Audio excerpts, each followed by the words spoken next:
Hi ನನ್ನ ಪ್ರೀತಿಯ ಸ್ನೇಹಿತರೆ, ಹೇಗಿದ್ದೀರಾ? ಇವತ್ತು ಎಣ್ಣೆ ಬದನೆಕಾಯಿ ಮಾಡೋದು ಹೇಗೆ ಅಂತ ನೋಡೋಣ ಬನ್ನಿ.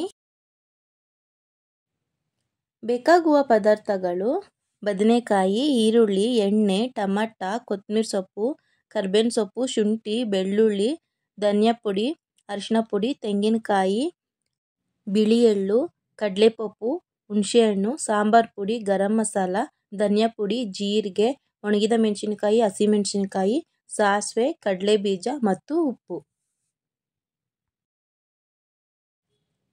ಮೊದಲಿಗೆ ಒಂದು ಬಾಣಲೆಯಲ್ಲಿ ಕಡಲೆಬೀಜ ಹಾಕಿ ಹುರ್ಕೋತಾ ಇದ್ದೀನಿ.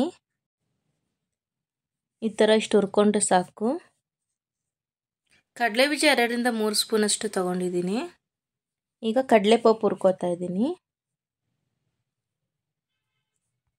ಇದನ್ನು ಇಷ್ಟು ಹುರ್ಕೊಂಡ್ರೆ ಸಾಕು. ಕಡಲೆಪಪ್ಪು 2 ಸ್ಪೂನ್ ತಗೊಂಡಿದ್ದೀನಿ. ಧನಿಯಾ, ಜೀರಿಗೆ ಹಾಕ್ಕೋತಾ ಇದ್ದೀನಿ, ಹುರ್ಕೋತಾ ಇದ್ದೀನಿ.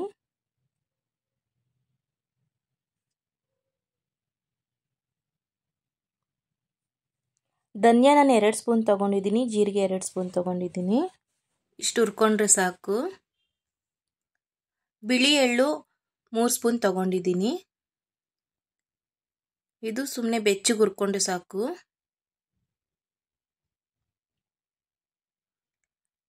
ಈಗ ಒಂದು ಬಾಣಲಿಯಲ್ಲಿ 2 ಸ್ಪೂನ್ ಅಷ್ಟು ಎಣ್ಣೆ ಹಾಕ್ಕೋತಾ ಇದ್ದೀನಿ. ಹಸಿ ಮೆಣಸಿನಕಾಯಿ ಮತ್ತು ಒಣಗಿದ ಮೆಣಸಿನಕಾಯಿ ಹಾಕಿ ಹುರ್ಕೋತಾ ಇದ್ದೀನಿ.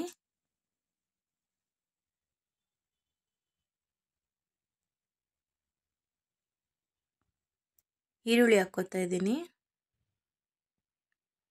ಅದನ್ನು ಚೆನ್ನಾಗಿ ಫ್ರೈ ಮಾಡ್ಕೊತಾ ಇದ್ದೀನಿ. ಈಗ ಬೆಳ್ಳುಳ್ಳಿ, ಶುಂಠಿ ಹಾಕ್ತಾ ಇದ್ದೀನಿ. ಅದನ್ನು ಸ್ವಲ್ಪ ಚೆನ್ನಾಗಿ ಹುರ್ಕೊಳ್ಳೋಣ. ಈಗ ಟೊಮಟ ಹಾಕ್ತಾ ಇದ್ದೀನಿ. ಅದನ್ನು ಚೆನ್ನಾಗಿ ಹುರ್ಕೋತಾ ಇದ್ದೀನಿ. ಸಾಂಬಾರ್ ಪುಡಿ 2 ಸ್ಪೂನ್ ಹಾಕ್ಕೋತಾ ಇದ್ದೀನಿ.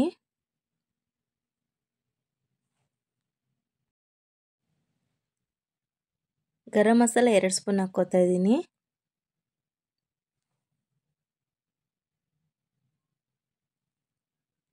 ಧನಿಯಾ ಪುಡಿ 1 ಸ್ಪೂನ್ ಹಾಕ್ಕೋತಾ ಇದ್ದೀನಿ.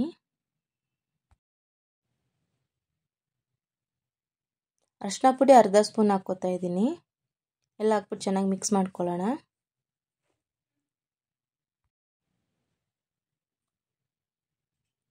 ಈಗ ಕಡಲೆಬೀಜ ಸಿಪ್ಪೆ ತಗೊಂಡಿದ್ದು ಮಿಕ್ಸಿಗೆ ಹಾಕ್ಕೋತಾ ಇದ್ದೀನಿ ಪುಡಿ ಮಾಡ್ಕೊಳ್ಳೋಕ್ಕೆ.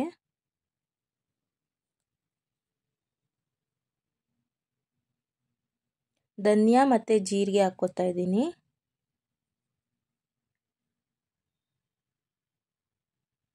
ಕಡಲೆಪಪ್ಪು ಹಾಕ್ಕೋತಾ ಇದ್ದೀನಿ. ಬಿಳಿ ಎಳ್ಳು ಹಾಕ್ಕೋತಾ ಇದ್ದೀನಿ. ಪುಡಿ ಮಾಡ್ಕೊಳ್ಳೋಣ. ಈ ಥರ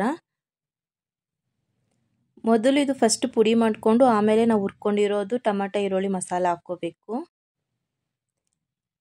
ಇಲ್ಲಾಂದರೆ ಪೇಸ್ಟ್ ಆಗಲ್ಲ ಬೇಗ, ಅದು ಧನಿಯಾ ಅದೆಲ್ಲ ರಫ್ ಆಗಿರುತ್ತೆ. ಈಗ ಹುರ್ಕೊಂಡಿದ್ವಲ್ಲ ಈರುಳ್ಳಿ ಟೊಮಟ ಎಲ್ಲ ಅದನ್ನು ಹಾಕ್ಕೋತಾ ಇದ್ದೀವಿ ಮಸಾಲ.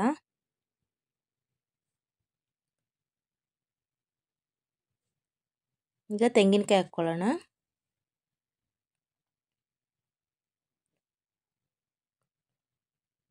ಒಂಚೂರು ಹುಣಸೆಹಣ್ಣು ನೆನೆಸ್ಕೊಂಡಿದ್ದೆ, ಅದನ್ನು ಹಾಕ್ತಾಯಿದ್ದೀನಿ.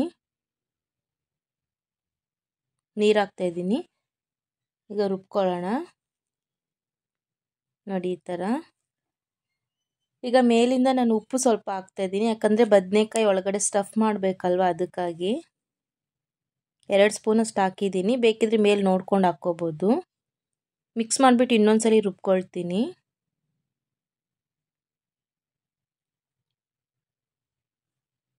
ಈಗ ಕೊತ್ತಂಬರಿ ಸೊಪ್ಪು ಹಾಕ್ತಾಯಿದ್ದೀನಿ ಮೇಲಿಂದ. ಹಾಕ್ಬಿಟ್ಟು ಇನ್ನೊಂದ್ಸಲಿ ರುಬ್ಕೊಳ್ಳೋಣ. ಈಗ ಬದನೆಕಾಯಿ ನಾನು ಈ ಥರ ಕಟ್ ಮಾಡ್ಕೊತಾ ಇದ್ದೀನಿ. ಹುಳ ಇದೆಯಾ ಅಂತೆಲ್ಲ ಚೆಕ್ ಮಾಡ್ಕೋಬೇಕು. ಈ ಥರ 4 ಭಾಗ ಕಟ್ ಮಾಡ್ಕೊತೀನಿ. ಕಟ್ ಮಾಡಿ ಈ ಥರ ನೀರಲ್ಲಿ ಹಾಕಬೇಕು, ಇಲ್ಲಾಂದರೆ ಕಪ್ಪಗಾಗ್ಬಿಡುತ್ತೆ.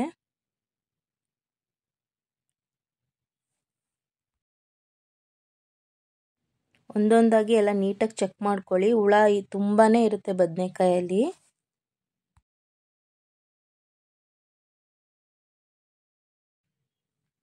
ಇವಾಗ ನಾವು ರುಬ್ಕೊಂಡಿದ್ವಲ್ಲ ಮಸಾಲ ಇದ್ರೊಳಗೆ ಬದನೆಕಾಯಿ ಒಳಗಡೆ ಹಾಕಿ ಸ್ಟಫ್ ಮಾಡ್ತಾಯಿದ್ದೀನಿ.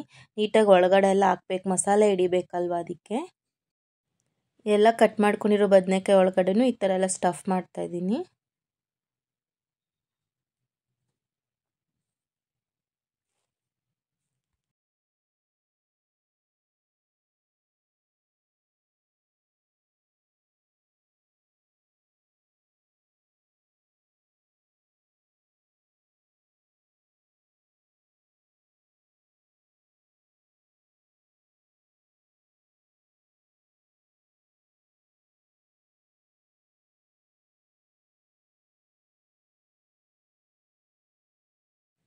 ನಾನೆಲ್ಲ ಬದನೆಕಾಯಿಗೂ ಒಳಗಡೆಯಿಂದ ಮೇಲಿಂದೆಲ್ಲ ಚೆನ್ನಾಗಿ ಮಸಾಲ ತುಂಬಿದ್ದೀನಿ ನೋಡಿ. ಈ ಥರ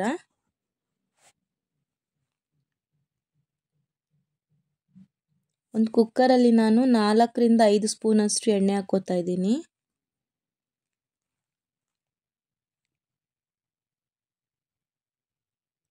ಅರ್ಧ ಸ್ಪೂನಷ್ಟು ಸಾಸಿವೆ ಹಾಕ್ತಾಯಿದ್ದೀನಿ.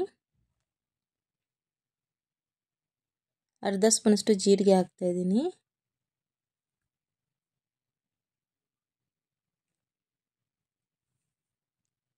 ಕರ್ಬೇವಿನ ಸೊಪ್ಪು ಹಾಕ್ತಾಯಿದ್ದೀನಿ. ಈರುಳ್ಳಿ ಹಾಕ್ತಾಯಿದ್ದೀನಿ. ಚೆನ್ನಾಗಿ ಎಣ್ಣೆಲಿ ಸ್ವಲ್ಪ ಫ್ರೈ ಮಾಡೋಣ. ಸ್ವಲ್ಪ ಬ್ರೌನ್ ಆಗೋವರೆಗೂ.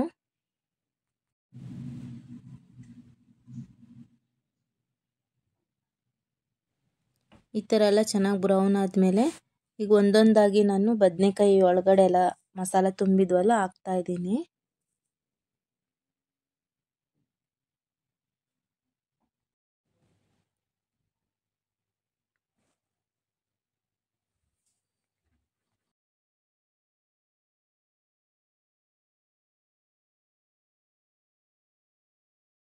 ಎಲ್ಲ ಬದನೆಕಾಯಿ ಹಾಕ್ಬಿಟ್ಟು ಮೇಲಿಂದ ಮಸಾಲೆ ಕೂಡ ಹಾಕ್ತಾಯಿದ್ದೀನಿ. ಸ್ವಲ್ಪ ನೀರು ಹಾಕ್ತಾಯಿದ್ದೀನಿ. ನೀರು ಎಷ್ಟು ಬೇಕು ನೋಡ್ಕೊಂಡು ಹಾಕ್ಕೋಬೋದು. ರೈಸ್ಗೆ, ಚಪಾತಿಗೆ ಮತ್ತು ಅಕ್ಕಿ ರೊಟ್ಟಿಗೆಲ್ಲ ತುಂಬ ಚೆನ್ನಾಗಿರುತ್ತೆ. 2 ಸ್ಪೂನಷ್ಟು ಉಪ್ಪು ಹಾಕ್ತಾಯಿದ್ದೀನಿ. ಯಾಕಂದರೆ ನಾಗಲೇ ಸ್ವಲ್ಪ ಉಪ್ಪು ಹಾಕಿದೆ, ನೋಡ್ಕೊಂಡು ಉಪ್ಪು ಹಾಕ್ಕೊಳ್ಳಿ ಟೇಸ್ಟಿಗೆ. ಹಿಂಗೆಲ್ಲ ಸ್ವಲ್ಪ ಮಿಕ್ಸ್ ಮಾಡ್ಕೊಳ್ಳೋಣ. ರೈಸಿಗೆ ಬೇಕು ಅಂದರೆ ಇನ್ನೂ ಸ್ವಲ್ಪ ನೀರು ಹಾಕ್ಕೋಬೋದು. ಈಗ ಮುಚ್ಚಳ ಹಾಕ್ಬಿಟ್ಟು ಒಂದು ವಿಸಿಲ್ ಕೂಗ್ಸೋಣ. ಹೇಗಾಗಿದೆ ನೋಡೋಣ ಬನ್ನಿ. ನೋಡಿ ಫುಲ್ ಬೆಂದಿದೆ. ಬೇಡ ಅಂದರೆ ಡೈರೆಕ್ಟಾಗಿ ಬಾಣಲಿಯಲ್ಲಿ ಪಾತ್ರೆಯಲ್ಲಿ ಮಾಡ್ಕೋಬೋದು. ನಾನು ಇಲ್ಲಿ ಚೆನ್ನಾಗಿ ಸ್ವಲ್ಪ ಬೇಯಲಿ ಅಂತ ನಾನು ಒಂದು ವಿಸಿಲ್ ಹಾಕ್ಸಿದ್ದೆ ಕುಕ್ಕರಲ್ಲಿ. ಬದನೆಕಾಯಿ ದೊಡ್ಡದಿರೋದ್ರಿಂದ ಬೇಗ ಬೇಯಲ್ಲ ಅಂದ್ಬಿಟ್ಟು. ಈಗ ಸರ್ವಿಂಗ್ ಪ್ಲೇಟ್ಗೆ ಹಾಕ್ಕೊಳ್ಳೋಣ. ನೋಡಿ ಬಿಸಿ ಬಿಸಿಯಾದ ಎಣ್ಣೆ ಬದನೆಕಾಯಿ ರೆಡಿಯಾಗಿದೆ. ಇಲ್ಲ ನಾನು ಅಕ್ಕಿ ರೊಟ್ಟಿ ಮಾಡ್ಕೊಂಡಿದ್ದೆ ಮತ್ತು ಚಪಾತಿ ಕೂಡ ಮಾಡ್ಕೊಂಡಿದ್ದೆ. ಬೇಕು ಅಂದರೆ ನೀವು ರೈಸ್ ಕೂಡ ತೊಗೋಬೋದು. ನೀವು ಮನೇಲಿ ಟ್ರೈ ಮಾಡಿ, ಖಂಡಿತ ಇಷ್ಟ ಆಗುತ್ತೆ. ಇಷ್ಟ ಆಗಿದರೆ ಲೈಕ್ ಮಾಡಿ, ಶೇರ್ ಮಾಡಿ, ಕಮೆಂಟ್ ಮಾಡಿ ಮತ್ತು ಸಬ್ಸ್ಕ್ರೈಬ್ ಮಾಡಿ. Thank you friends.